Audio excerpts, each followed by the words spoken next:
तस्वीर भी नहीं है।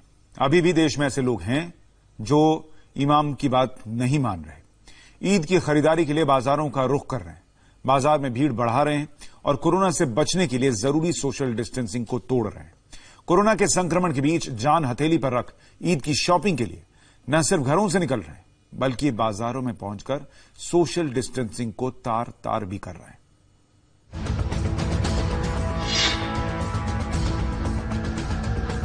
ये मुंबई के धारावी की तस्वीरें हैं। इन तस्वीरों को देखकर समझा जा सकता है कि मुंबई में कोरोना मरीजों की तादाद क्यों 27,000 के पार पहुंच गई। जो धारावी वायरस का सबसे हॉट स्पॉट है, वहां ईद की खरीदारी के लिए भीड़ कैसे सोशल डिस्टेंसिंग को तोड़ती नजर आई, इसे आप इंडिया टीवी संवाददाता राजेश कुमार की ग्राउंड रिपोर्ट से समझिए।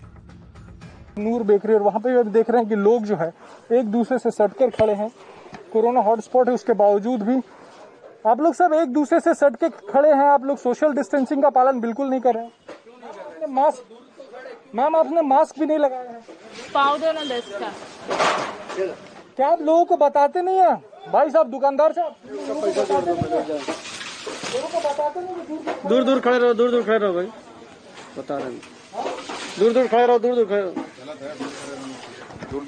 अभी पीछे से देख रहे थे, भीड़ लगी हुई थी यहाँ पे, 2-4 लोग थे ऐसा, लेकिन दूर दूर खड़े डिस्टेंस बना के रखे। कोरोना का सबसे ज्यादा प्रभाव है आपके धारावी। लेकिन मालूम है, लेकिन क्या करे, होती है गलती, क्यों नहीं होती, लेकिन दूर दूर तो गलती सीधे जान ले रही साहब। हाँ सही बात है आपकी बात, लेकिन दूर दूर ही तो खड़े ना, कौन सा नजदीक नजदीक खड़े हैं हम लोग। लोग जान रहे हैं, समझ रहे हैं कि आप नजदीक एक दूसरे से नजदीक जाएंगे तो बीमारी का खतरा है। इसके बावजूद कई लोग इस बात को मान नहीं रहे हैं और आपको मैं तस्वीरें जो है वो यहाँ की दिखा दूं। और लगातार आप देखिए मोटर बाइक्स देखिए और उस पर यंगस्टर्स जो हैं, जो लड़के हैं, वो इस वक्त आपको दिखाई देंगे, वो जा रहे हैं। लगातार गाड़ियाँ जो है आ जा रही है। सबसे बड़ा हॉटस्पॉट है ये मुंबई का। 1500 से ज़्यादा केसेस हैं, 57 लोगों की जान चली गई है। उसके बावजूद भी लोग जो है वो मानने को तैयार।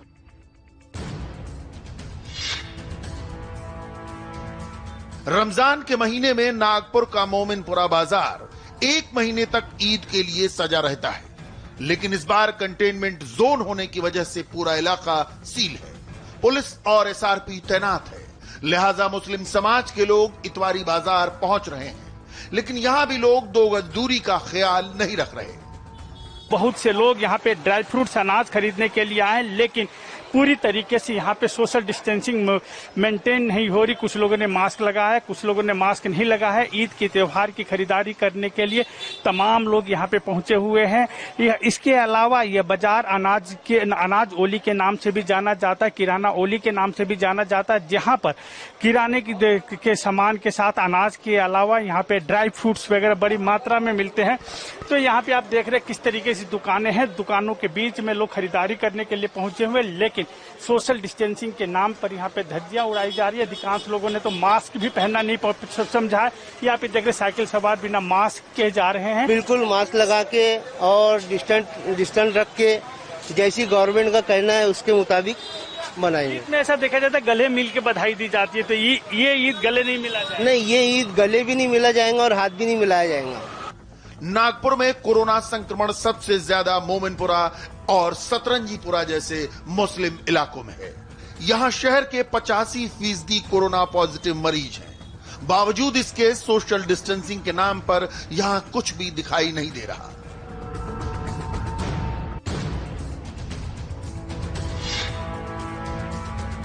श्रीनगर में जहां लॉकडाउन की वजह से सन्नाटा पसरा था, लेकिन यहां अचानक सड़कों पर जैम लग गया। सोमवार को ईद है और इसलिए लोग अपने घरों से बाहर खरीदारी करने निकल गए।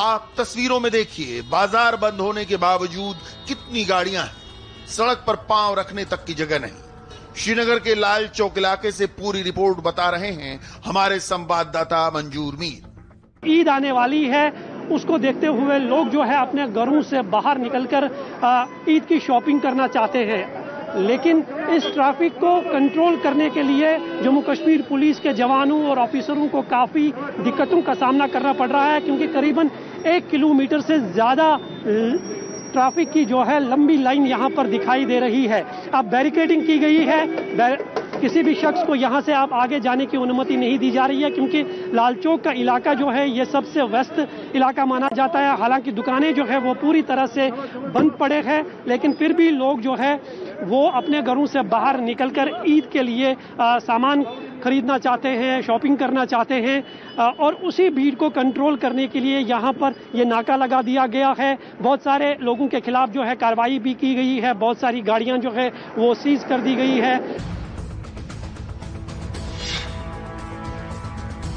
कोरोना संक्रमण को देखते हुए बेंगलुरु प्रशासन की ओर से इस बार ईद की शॉपिंग न करने की सलाह दी गई, लेकिन सिटी मार्केट के एवेन्यू रोड की यह तस्वीर बता रही है कि लोगों ने उस सलाह पर कितना अमल किया।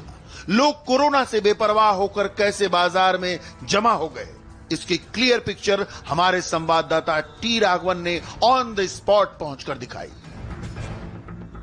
कर्नाटक में लॉकडाउन 4 में कई सारी छूट दी गई है। शर्त यह है कि लोग पर्सनल हाइजीन और सोशल डिस्टेंसिंग के नियमों का पालन करेंगे, लेकिन इन तस्वीरों से आपको ये साफ साफ समझ में आ जाएगा कि ये सब लोगों से करवाना और मनवाना कितना मुश्किल है। फिलहाल हम मार्केट एरिया के एवेन्यू रोड पर हैं और आप देखिए किस कदर लोग एक दूसरे से चिपक कर यहाँ पर शॉपिंग करते हुए नजर आ रहे हैं। जहाँ जहाँ तक नजर जाएगी वहां तक लोगों की भीड़ नजर आती है। कहा यह गया था कि लोग सोशल डिस्टेंसिंग के नियमों का पालन करेंगे, दुकानों में एक बार में 5 से ज्यादा लोगों को अनुमति नहीं दी जाएगी, लेकिन इन तस्वीरों को देखकर यह अंदाजा लगाया जा सकता है कि लोगों में इस बात को समझ पाना कितना मुश्किल है। ईद की खरीदारी के लिए जो लोग सावधानी नहीं बरत रहे, उन्हें बेंगलुरु की सबसे पुरानी जामा मस्जिद के इमाम मौलाना मकसूद इमरान को जरूर सुनना चाहिए, जो न सिर्फ खरीदारी के नाम पर लोगों को कोरोना का शिकार बनने से सचेत कर रहे हैं, बल्कि ईद की नमाज को भी ईदगाह की जगह अपने अपने घरों में पढ़ने का तरीका बता रहे हैं, वो भी शरीयत की रोशनी में। ऐसी सूरत में अपने घर में ही अगर इमाम के अलावा 3 अफराद हों तो वो ईद की नमाज पढ़ ले सकते हैं, और अगर इमाम के अलावा 3 अफराद नहीं है तो ऐसी सूरत में चाश की नमाज की नियत करके 2-2 रकात 4 रकात पढ़ लेना होगा। तो इस पर मेरे आका सल्लल्लाहु अलैहि वसल्लम ने फरमाया कि ईद की नमाज पढ़ने का सवाब मिल जाएगा। और इसके अलावा 2 रकात शुक्राना भी पढ़ लें, शुक्रिया की नमाज, इसलिए कि रमजान में आपने रोजे रखा और घर में ही आपने तरावी का एहतिमाम किया और घर में ही आप तमाम नमाजें जमात के साथ पढ़ने का एहतिमाम किया। तो इस वजह से 2 रकात शुक्रिया की पढ़ लेते हैं तो अल्लाह रब्बे जुल जलाल आपको सवाब दे देंगे। अपने धर्मगुरुओं को सुनिए, उनकी बातों पर अमल करिए। अभी जिंदगी को बचाना जरूरी है। त्योहार पर गले अगले साल भी मिल सकते हैं। इस बार ईद घर में ही मनाएं, जान है तो जहान है।